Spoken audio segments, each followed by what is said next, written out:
Okay, hi guys. We're back. Yes, we are.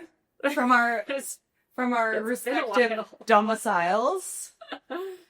Yeah, I feel like we've both been doing so much stuff, so it's good. And now we have figured out how to podcast from home. Allegedly. Allegedly, we'll see. This is our first time not being in person and doing a podcast. Yeah. And like I keep like looking over at the soundboard, making sure that it's going. It looks to be going. Is the Camera's recording. Going? We'll see. Soundboard is going. Okay. I feel like the stakes are low. The stakes are low. We can always re-record. It's just us. It's so much more pressure when we have a third party. Yeah. All right. So this episode, we are gonna do kind of a mix of Western and horse life questions and social media questions. Yes, and I feel like we are coming at it from like our respective generational perspectives, and I'm really interested to kind of hear more about how Gen Z kind of views these things and how I can speak to maybe how millennials do, because I think there's nuances and differences that are kind of interesting. Agreed. All right. Do you want to start off? Sure. Okay. So, Ella, Kernkamp, when you scroll through Instagram, do you feel inspired or do you feel pressured to be someone else? Pressured, for sure. I think specifically with scrolling, if I'm just using social media to post my stuff and maybe message with friends or whatever, it's not like that. But I think obviously social media is like a highlight reel. So you're just seeing all these people doing everything, or even just everyone's so put together, I'm like, how are you doing this? Right. And then the majority, if you're looking at an influencer or something, they are, spending several days a week, hours each day, creating content, shooting content. So it's like, it's curated. Someone took time to create this, but it's coming off like that's just how they are. And you're like, how do you look like this every day? How do you... Like, I should be doing a full face of makeup every day. Yeah. Which I don't want to do. I don't want to do either. I mean, honestly, though, actually, I do feel like when I take the time to put myself together in the morning, I kind of function almost differently throughout the day. You know what I mean? Yeah. Or if I'm in sweatpants and my hair looks like greasy and I have no makeup on, I'm kind of going to be in a different mindset for the day. Yeah. That if I've got up and I feel like my hair looks good and I've done makeup and I put on like real clothes. Yeah. I do think there's a nice amount of pressure. Right. Maybe call it inspiration or pressure or whatever, but that makes you go like, okay, I could put a little effort into what I look like today for my mindset. I did that the other day and it was nice. Yeah. But then I definitely get trapped in the like headspace of everything has to be perfect, though. Sometimes when I'm like trying to like, oh, I just want to post candidly throughout the day, but like still feel pressure to like make it curated or like make it look better, that it just looks right when you kind of like look at the room or whatever. You know what I mean? Yeah. Which is a pressure I put on myself, but also like I think the quality of content people put out nowadays is so freaking high. Like the bar is really high. And so much of it too. I do feel like, I feel like, and correct me if I'm wrong, but I feel like your generation definitely, I feel like millennials took it to like the 10th degree of everything so curated, but I do feel like Gen Z is kind of bringing it back to a little bit more of reality, although I don't know how real it really is. Do you know what I mean? Yes. Like, you guys will post something really, like, spontaneously, or it seems spontaneous, but maybe you're recording it 50 times. You know what I mean? Yeah, yeah. I found that the majority of my content does better when it feels just kind of offhanded, like Yeah, it's not so planned. And I think the times where I felt pressured, like, oh, I need to be shooting content or doing this thing, is when it ends up not being as good, and then it just gets really frustrating because I'm like, I'm doing the things, like, why is it? And then I have to just stop and just find like a middle ground of like putting a little bit more effort into something, but still keeping it like just authentic and not trying so hard. Yeah, I think that if I'm looking at all the stuff that I've ever made, I feel like the stuff that's done the best has been so random and unplanned. I think people are getting really good at sensing when something is like curated or staged and when something is just natural. Yeah. Agreed. Yeah. I do feel like I get more inspiration from Pinterest. I love Pinterest. You know, because that's also like it curates for you depending on what you like, and it's not a person, it's the vibe of things. You can make your little mood boards and stuff, which is what I really enjoy. I feel like TikTok is the worst. It's always just telling me all this information. Like what? Stuff. Give me an example. Because I haven't been on TikTok in like 6 months. Well, I'm really interested in, I mean, there's a bunch of different stuff, but relationship stuff. So I'll get, sent relationship stuff a lot. And sometimes it's like cute stuff. Sometimes it's informational stuff. Sometimes it's like healing trauma and blah, blah, blah. And then sometimes it's like, if your boyfriend isn't doing X, Y, and Z, like he doesn't love you or something. Let's talk about that.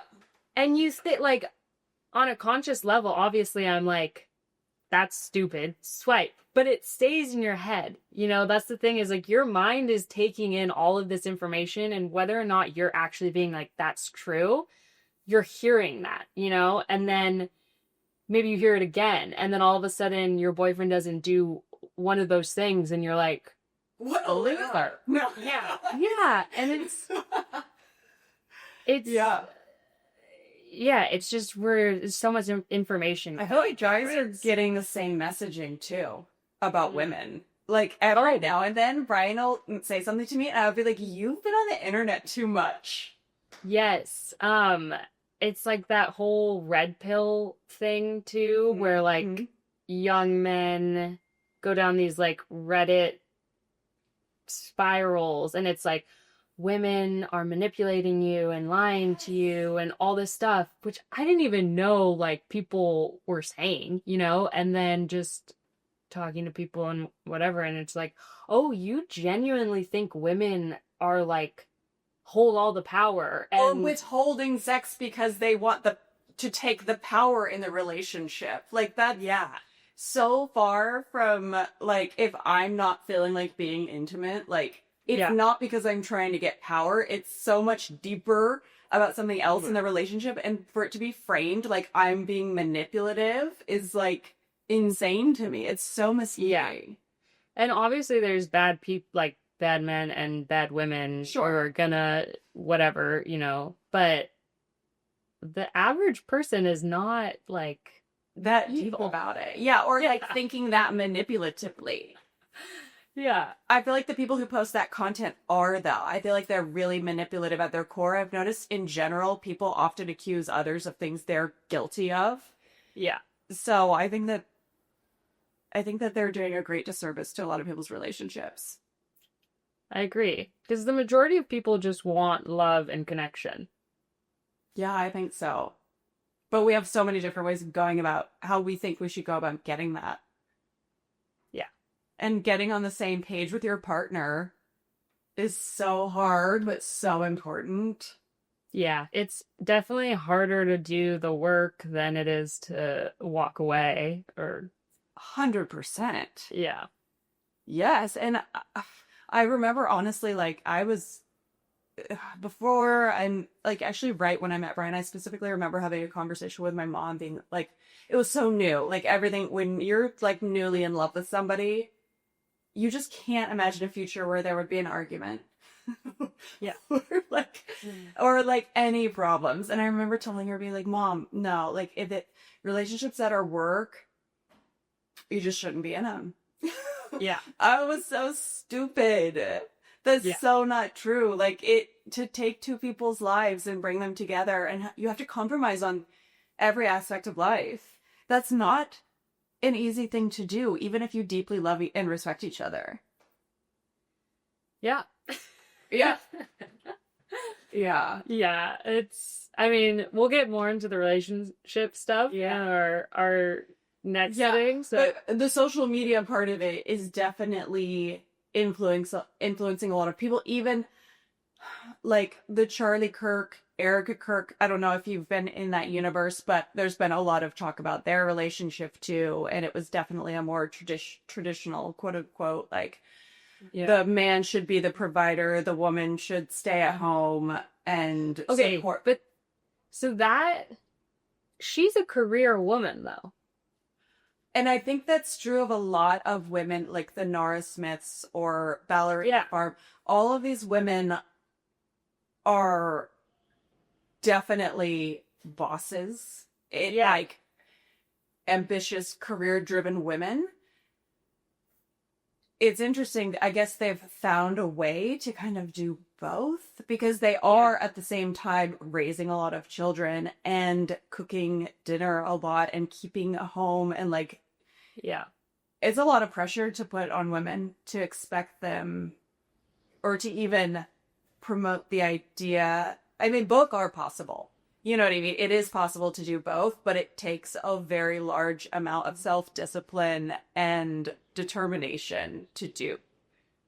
Yeah.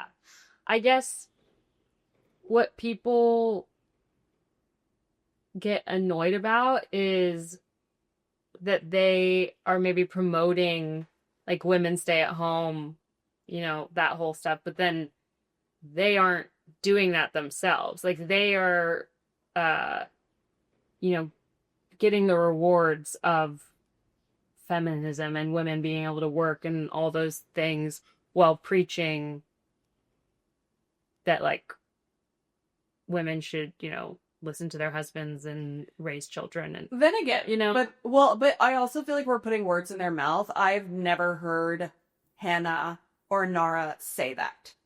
I think a lot of people have projected that onto them, which isn't necessarily fair, but Erica Kirk, I think, has been more explicit with saying that. And that's what I was more talking about. Right, while also running a company, but maybe it's just it's not a matter of either or, it's a matter of which you prioritize first. You know what I mean? Because you can definitely like raise kids and still have a job and be a very, very present parent. So, but I think the messaging that people are taking from it is like, is not necessarily what they're trying to put out all the time. So that's not really fair. But it's just, you get a lot of messages on social media, subconsciously, consciously, and we're all trying to be like, oh, should I be a worker? Should I be a CEO? Should I start a company? Should I start a brand? Should I have this career? Or should I seek a husband? Should I try to like find a man who's going to provide and take care of me and who's like, because there's that genre of content where it's like, he does this so I can stay home all day, whatever the framing of it is. Right. And then, you'll definitely look at your guy and be like, I still don't feel comfortable putting all of my faith and security and like, I don't feel comfortable putting all of that on Brian. Yeah, no. I don't, is it fair to them even? I don't know. Yeah, I mean, that's a lot of pressure for them. Right? Something just came off. I don't feel like I'm like speaking clearly to how I feel about this because I feel like I still wrestle with it. And I guess if maybe that's normal, you know? What's the balance? I think it's definitely normal. Sorry, part of my Microphone fell apart. Oh no. It's just Oh no. Oh, I see. Yeah. Oh. Yeah, I'll fix it after. I think you can do both. Like me and you have careers and are in relationships, and Right. I think it's just a balance of like letting your partner lead where they are better and then you leading where you're better. And True. I think financial freedom for both people is probably going to be what would, in my eyes, help a relationship become the most healthy it could be. I think so too. Yeah. Because then you're not reliant, you're not like, I have to stay in this relationship or I don't have anywhere else to go or like that, because that makes you insecure. Then all of a sudden your partner is like everything to you, which I don't think is. Anyways. No. Again, we're getting into relationship stuff, but. Right. Yeah. Yeah. I guess there's just. Yeah, okay, we'll talk about that. Sorry guys, we're gonna do a part 2 to this episode. We had 4 categories we both wanted to touch on from different perspectives. And our next episode will have relationships and what was the other topic? Personal growth. And personal growth. So they're also intertwined though. It's very hard to kind of split it up. Well, I have a question for you. So doing social media as a job or having a job where you need to do social media. Yeah. So also wanting to disconnect and be with your family and your animals and like have a normal life as well. Right. Is it possible to do both? Like, how do you do both? Man, that's a great question. I feel like I have definitely had trouble doing both because it feels like when you're trying to be consistent and feed the algorithm and do all the things that they say you need to do to maintain growth and visibility, which is really obviously important for a brand, or even your personal brand if you're, you know, making money off of your personal Instagram page, which is a real thing and a real career that people do. It's such a messed up machine because it forces you to be chronically online. Like in the past week, I've been like, okay, I really need to get consistent about posting again for a bunch of reasons. And my screen time is up by like 3 hours a day. And I feel more addicted to my phone and like it's really hard. I think there are definitely parameters you can set around it, but like making yourself stick to them requires an amount of self-discipline that I often don't have. And I think that's probably true of a lot of people. When I'm intentionally not on my phone, I have more energy. I have less brain fog. I am a better parent. I get more real life stuff done, but I lose tons of followers and the brand doesn't grow and we don't sell as much stuff and blah, blah, blah. So looking at it as a job and putting hours around it, I think would be my ideal thing. Like, okay, 9 to 5, when Mike gets out of school, I'm done. If I don't get it done, that's my fault. It has to wait. I have had periods of time when I was strict with it, and that was my best balance. That was when I felt best. Yeah. And I think treating it more as an actual job and like what we've kind of done for Miss Cowboy too is figuring out your audience, like having those pillars and then like having 30 ideas of content or whatever, and then say on Monday you like plan out your week like an actual job so that you can get everything done, and then like have a day where you draft everything up So then it's like you're spending an hour doing that and then you're done and all you have to do is post, you know? But then you're losing that spontaneity that is like so viral and important. Like I said, like I could plan, I'm gonna spend a day at the ranch, I'm gonna make all this content I've planned, but yeah, it won't have that same magic. Yes.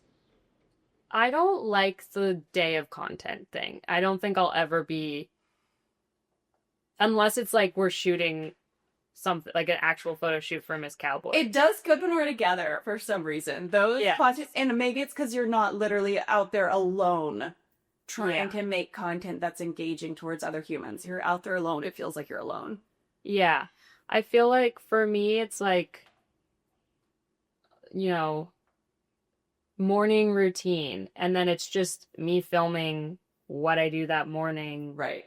In a, you know, a slightly cute outfit, not my sweats and dog t-shirt. Yeah. Which, hey, you know, maybe I'll do that because that probably would do well, actually. I know. And that constant like tug and pull of like to be authentic versus to be aesthetic. Yeah. Yeah. I think as much as it can just be what you do already, but just with that content idea in mind. Yeah. You know? Yeah. But I guess maybe this also is like easier for me because now I like just walk out to the horses, you know? So it's like I have this so much easier. Yeah. Like I'm sure when you were in Malibu. It was so different. It is so much different now. Not having the horses on the property. But yeah. I have so much less horse content now, to be honest. Like, looking at it, I was looking back at my feed, I was like, oh my god, there's not even a horse for, like, my last, I don't even know how many posts. Yeah, but then your feed can also, like, change with how you change, and I feel like you've been more into, like, cooking and family time and the vlogs and things like that. So, like, there's people that are interested in that, too, you know? Yeah, good point. I guess that's kind of where I've landed, is, like, I'm just going to have to post what I'm feeling inspired to post. And if people like it, amazing. And if they don't, that's annoying. But like, what else can I do? You know what I mean? Yeah. Can't live my life for... Like, not... Like, you have to make it so that you can keep up with it. Like, I can't keep up with it if it's one day at a time. Not authentic or whatever. You know, like, not what I actually do. Like, it's just... Yeah, you can't be a fake person. Yeah. Some people can, though, I think, actually. Yeah, I think some people are good at that. I don't know. It's definitely... I don't want to be chronically online. I don't like who I am when I'm like that. And I guess the other thing is when I'm truly living in the present moment, I don't even think to record. And then I'll be like I was vlogging the other day and I had like 5 places I wanted to go, take people. I went to the first one. I did really good. I forgot the rest of the day to record. Like how's that possible? But I did. I forgot the rest of the day. And at the end of the day, I was like, okay, so I forgot to record most of my day. Here's what we did. But, it's nice. It's so important to be present, you know? Yeah. And also, you need the fun times and just disconnect and have a good time. Also, you know, it can't always be mix like all the time. Like it can't always like compartmentalizing a little bit too. I think it's really hard with a kid too because they notice. Mom, you're always on your phone. Like just killing it. You know what I mean? Like, oh yeah, it's the worst thing to hear. It's the worst thing to hear. Yeah, like if I have a kid, I don't even want to be doing social media anymore. So we need to grow Miss Cowboy. Right. You know, we need to take over the world. And then we can just pay people to do it. Yeah, luckily when Wyatt was really little, I just had a personal Instagram account. I didn't have businesses linked to it that mattered. And so for the first few years of his life, we just wouldn't have devices in our hand if he was awake and around us. And yeah, that's so good. But it's probably worse that I do it now, you know. I need to be more strict with myself about like when he comes home, just disconnecting because it's a bad example. He doesn't have devices, but he must look at me like I'm the biggest hypocrite because you won't let me have screen time or be on devices, but you just sit there. I don't like the way he looks at me. He looks at me like I know exactly. I know exactly how he looks at you. He's very intelligent, emotionally intelligent. He's very tuned in with me, so he can tell the difference too. Yeah. Good little mirror, though. Really good reminder. Yeah. Yeah. Okay, should we switch over to Western, or do we finish out social media stuff with this? Okay, give me 2 seconds to get into Brian's phone. I'm like looking at you through my phone, so I had to steal Brian's to look at my notes. I didn't plan for this part of it. I like this question, actually.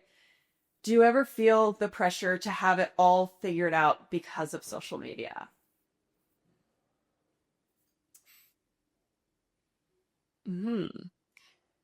Maybe your perception changes of what you should be doing at a certain age. Whenever I stress about it, Noah reminds me, because he's like 7 or 8 years older than me. And he's like, when I was your age, I had nothing figured out. Like, literally, he's like, you're so far ahead of where I was. But I think I hang out with a lot of older people. Like me. Oh, no. Like, I don't actually have that many friends that are my age, and even less that are younger. Yeah, I think I'd actually probably say you have more figured out than the average. What, 23? Are you 23? 24. You're 24. You're so old now. Okay, but like, what about if I frame it like this? Like, do you find more pressure? Like, say you and Noah broke up, you didn't live in Texas, like you have these horses. Something happened and like that life wasn't available to you anymore. Is it scarier? You know what I mean? Like because it's public, people know about your relationship, people know kind of about your life. Like to have to roll it back and be like, well, is that scary, or is that even something you've thought about? I mean, I think, and at the end of the day, like, who cares if, people could think what they want. I guess I wouldn't sometimes when I see relationships break up or whatever, I have this feeling of like, oh, they were faking it or whatever, which like, we're definitely not faking it. Like, so if that were to happen, like that would be terrible. And yeah, I would have to restart for sure, which is, I mean, at this point it would be like a marriage ending, like our lives are so intertwined. I guess though, because you are young, like it's definitely more acceptable for you to start over. I feel like I don't feel like that. I feel like it would be I was so scared to like fail publicly. Right. Yeah, like that because I could go back to LA, go, back into that whole crime group. I could stay here, like, which you could do those things too, but it's just less like. You would be so like, scary. Yeah, like I definitely see how that would be much more intense. Is failing publicly, like, you mean in your relationship or like everywhere? Yeah, I think everything. Yeah, because you like create this perception of yourself through social media. Mm-hmm. And then what if you don't get to be that person anymore? You know what I mean? Right. Like when you used to like go through a divorce or business loss or something like that, like the people close to you would know about it, but it's not something that's broadcast to thousands of people. You know what I mean? Right. Yeah. And I don't know why that bothers me, because like what anybody outside of like my very close circle thinks of me is actually not that important to me. But yeah,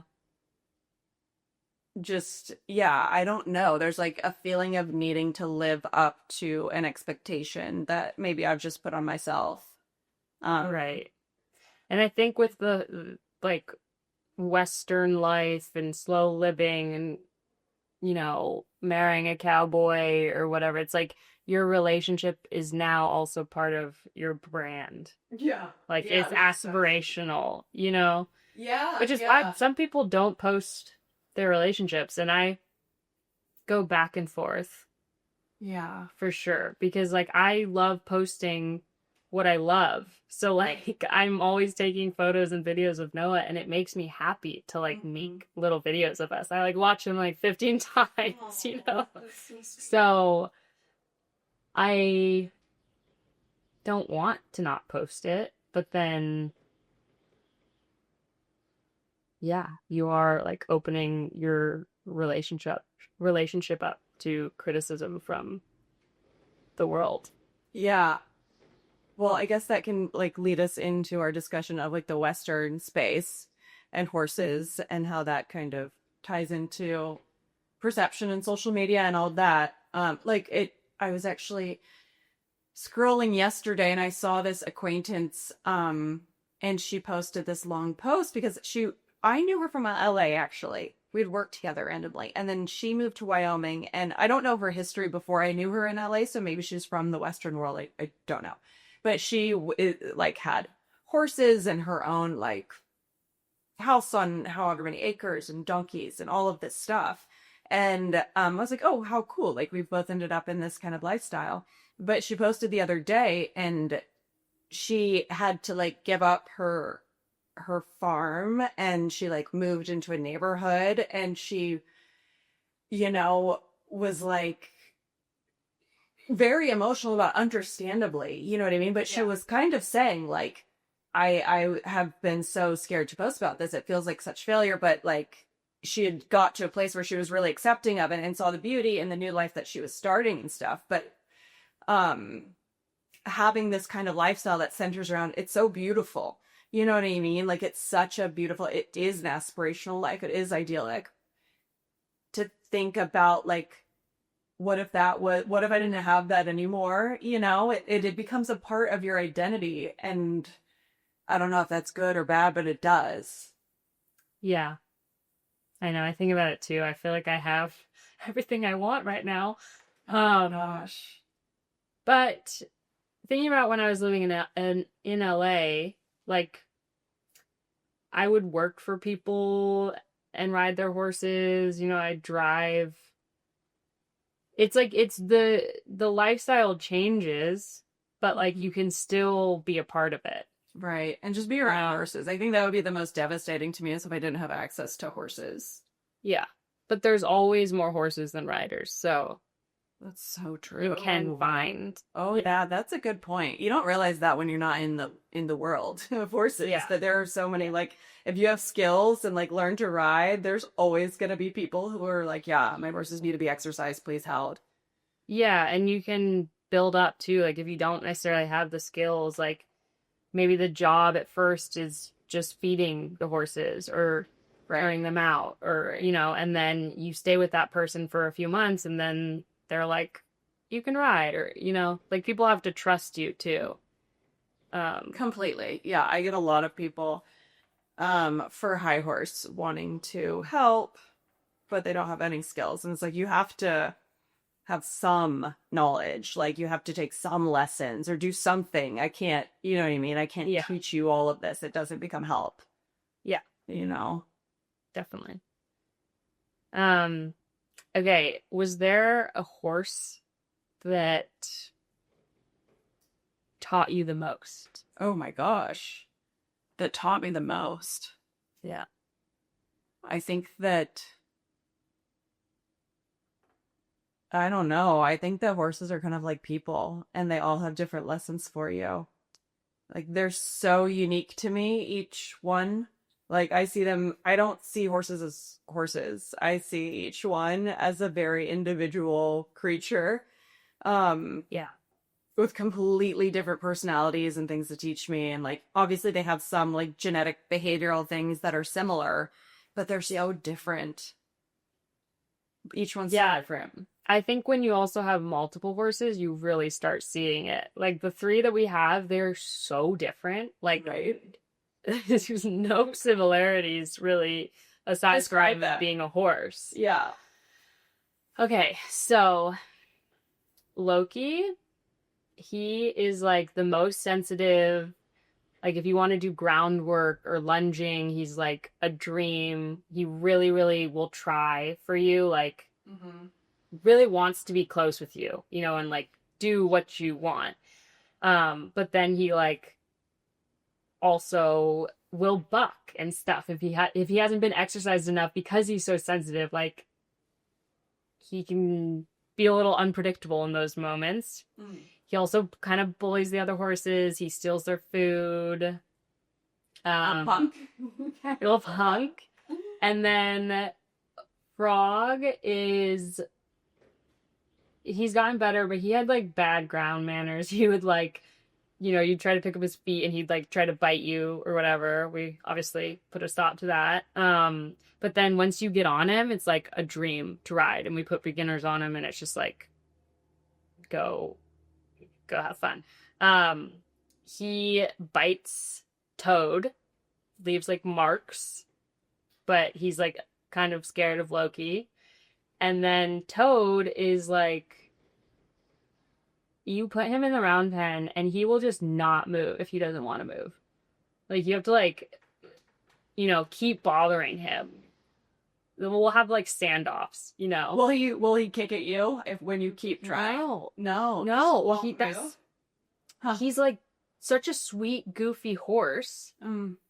So I don't know, but then on trail, like he's definitely like lazy kind of thing. And then if the horses start running, he's like so fast and like goes for it.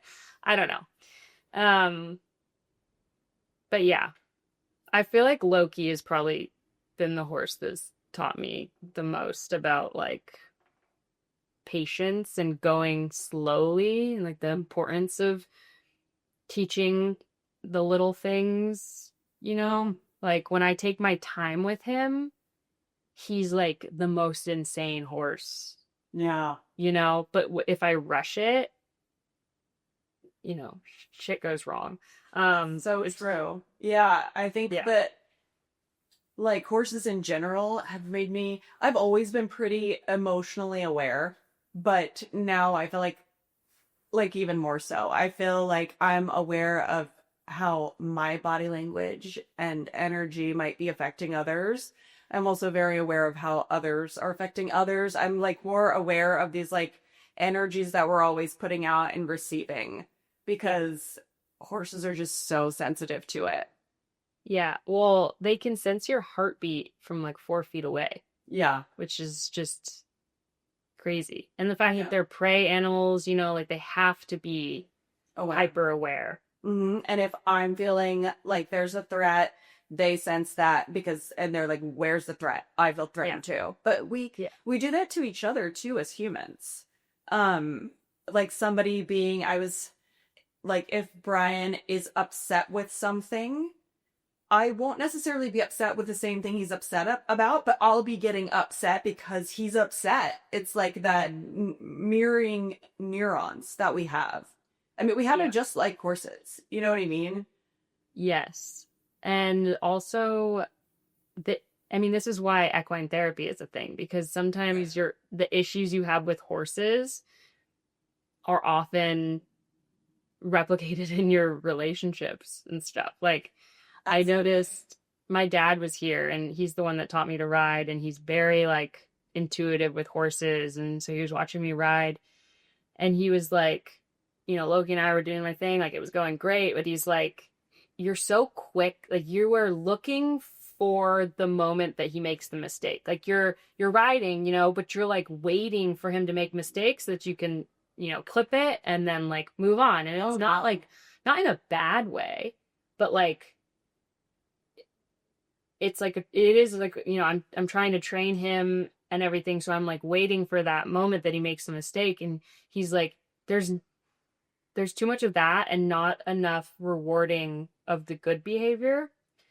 And like, in my mind, the release is the reward, right? Like if I'm not on him or whatever, that's the reward. But he was like, make him feel like, put him in the lope, and when he's going around good, like feel excited, because they'll feel that. Wow, that's very insightful. No, he's really smart. Yeah, I love it. I feel the same. I could definitely use that lesson with myself riding horses. And then I look at my relationship and I'm like, oh yeah, like I am doing that in certain relationships, and like then I make the shift and I start, instead of voicing when someone doesn't do something, voicing when they do something way more, and like see the change, because there will be a change. I heard something that was like your partner with like loving eyes. Something like along those lines, like look for the good, look for the best. We're so quick to look for the worst. Yeah. With horses you can be riding and waiting for them to make that mistake instead of being like, this is great. I mean, and that energy has got to be so perceivable to them. Yeah.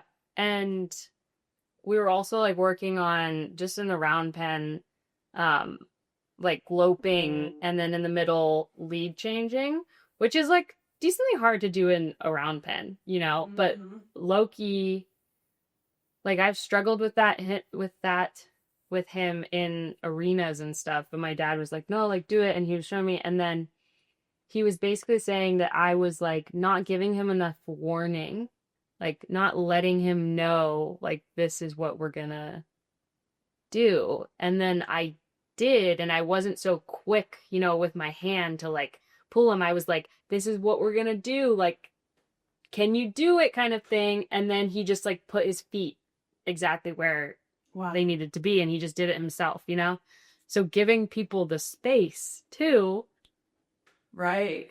That's a lesson for me too, is like with horses I'm so much better about like reading their energy and like moving away to maybe draw them in, and then like adding pressure, right, to move them away. But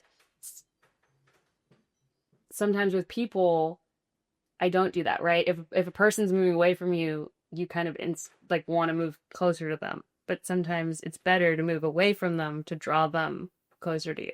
That's so true. Have you ever heard that you're supposed to visualize in your mind what you want the horse to do before you ask it? No, but I'm going to do that. Yeah, I've heard. I don't know. I get really into the woo-woo horse stuff, but it's like they view things in pictures, not words, and that they're like, I don't know, that transfer of like the mental image is kind of possible. I've heard it in terms of like, I think it's in that book. Oh my gosh. I forget what it's called. It's by Esther Hicks. And it's about how before you go into a situation, visualize how you want it to go. And it's like so much more likely that that situation will go like that, like kind of like play through it in your mind. And to do the same thing with horses, I've heard works. So that would make a lot of sense. Yeah. Give it a try. Let me know if it works. I feel like it's worked for me before. I've told Wyatt to do that with his pony. And I'm like, oh, it works. I don't know. It worked what he was trying to accomplish that he couldn't a minute ago. I also think it takes your brain out of frustration that this isn't working into success, like visualizing it working, that energy shift. Yeah. So that's the biggest thing I think horses have taught me, is like how real energy is and how real people and animals pick up on it. It's funny. One more thing about that. Brian can do obviously everything better with horses than me, except for occasionally he'll have to be like, can you come catch this horse for me? Oh, interesting. And I'm like, your energy, they know you are pissed off because you can't catch them right now. There's no way they're coming near you. And it's true. And I will literally walk out and have them caught in 1 minute. Yeah, I never have any issues catching the horses. I mean, it's a small thing, but just throughout my life, I haven't really had an issue. But yeah, there are people that have a really hard time with it, and you're like, what do you mean? You just go get them. You just I know, that's like my one flex. That's really funny. Have you ever quit on a horse or given up on a horse? In a day? Yes. But like over the long term, I'd say no. In a day, I've definitely, especially when Brian and I are riding together and like I'm having trouble with what I'm trying to accomplish and he pushes me in a way I'm uncomfortable with, to do something that I perceive as this is going to get me bucked off. You know what I mean? I'll get very frustrated, literally on the verge of tears and just be like, I quit. I quit. Yeah. Yeah. Sometimes, Yeah. most of the time I come back to it, but I wouldn't say 100% of the time. But over the long term, I mean, there's horses that I have been like, the one particular horse I'm thinking about, and it only liked Brian. It was a one-person course. And I was just like, I accepted that. I didn't feel the need to be like, no, you will accept me as your rider too. I'm just like, cool. I've got different horses to ride. Like, you do you. We will like peacefully coexist, hopefully. And you can. Yeah. So. Yeah. Yeah. Sometimes I feel like I've got so many horses I don't have to. Like, if a certain one is difficult for me, like, I don't know. Yeah, and some people just, like, fit certain horses better. Oh, so that horse that we were maybe thinking of getting that isn't cutting trainer, so he bucked off the trainer twice, like, really, really bad. And the trainer was like, do not ride this horse, basically, kind of thing. And I had ridden him back in June and, like, been totally fine. But I just had to be like, I can't take this one off right now, I could probably figure it out, and have him as a project horse, but honestly, like with my 3 now, I'm doing training and like, it's just like, how old is he? He's 8. So anyways, so then we found someone else who might be interested in him, and she went to go meet him, and he like didn't have any issues with her. So I think it was a man thing, like some serious trauma with the men, because he was like, he bucked me like he should be in the NFR. And if you're a Weatherford cutting horse trainer, and he normally starts 2-year-olds and stuff, like that's wild. Yeah, that's interesting. Yeah, and he was like, and at his previous owners, the guy just did not connect with him. His previous owner was a woman, and she said she rode him fine. So it's like, it's crazy. Like it can be a man thing. Yeah, that's really interesting. I don't want to, I mean, I don't know who the trainer is that you're working with, but, I'll assume that they're good at what they do. Yeah. That's crazy. I don't know. Yeah. Well, even like the new girl who went to go get him, I think a guy or something, I think it was 2 girls and a guy, and he was great with the girls. And when the guy would approach him, he'd like get all like skittish and it's like, I think it's totally fixable, but right now it's just like, I just can't take on a horse that has like a bad bucking problem. Yeah. Right now, like the ground here can be so rocky. Like all we have is a round pen. Like it's just. Right. Well, really quick, because I know our time is probably running out. Oh, but yeah. How much time do you have? Probably like 3 minutes. Okay. Wait, should I just like do you stop it and then continue? Like we can just do a part 2 and then a part 3. Let's see. I'd say we could probably tie this episode up in 10 minutes if we want to like stop our camera and restart it, but leave the sound running. I think that would probably be. I think if we're gonna end it, we should just end it in like 3. We can do another like course. Okay, really quick then. Yeah, really quick then. Okay, horses. You now own 3 horses. They live on your property. Reality versus like what you thought it would be. How is that playing out for you? Yes. They take so much time. Yes. Like so much work.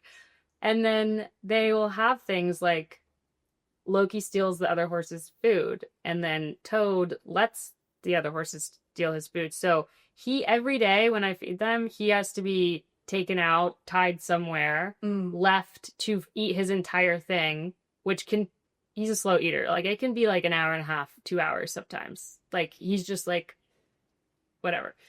And then he has to be brought back in. Like, we don't have a barn with stalls, so the hay is not right next to it. So having to go back and forth doing trips, hay, buckets, like there's just so many right now, like hauling water, you know, filling up water by the house in a big container thing and then driving it to the horses, you know, letting it like that. It's just everything takes time. Like I would say they probably take up a third of my day just on like average, you know, doing morning chores, the mucking. That's not even like riding and working with them. Yeah. That's the like basic. Yeah. Yeah. You're mucking and then going and spreading the manure on the property. Yeah. And then there's riding, which luckily, like I mean, sometimes I ride all of them, sometimes I ride two, but Noah usually rides his, I ride mine, and then our friend Dan has been helping us with Toad, so then it's like a little bit less work, but like horses need exercise, and I prefer to ride them every day or work with them every day. So, as you can imagine, it can be very hard to prioritize other things. Yeah. It's crazy. Yeah, it's a whole... But it's also super satisfying. So you know? Good. Yeah, you feel so good after you've done it. You feel strong. You feel grounded and centered. Yeah. It's so good. Yeah. I'm trying to see what else I wrote on this.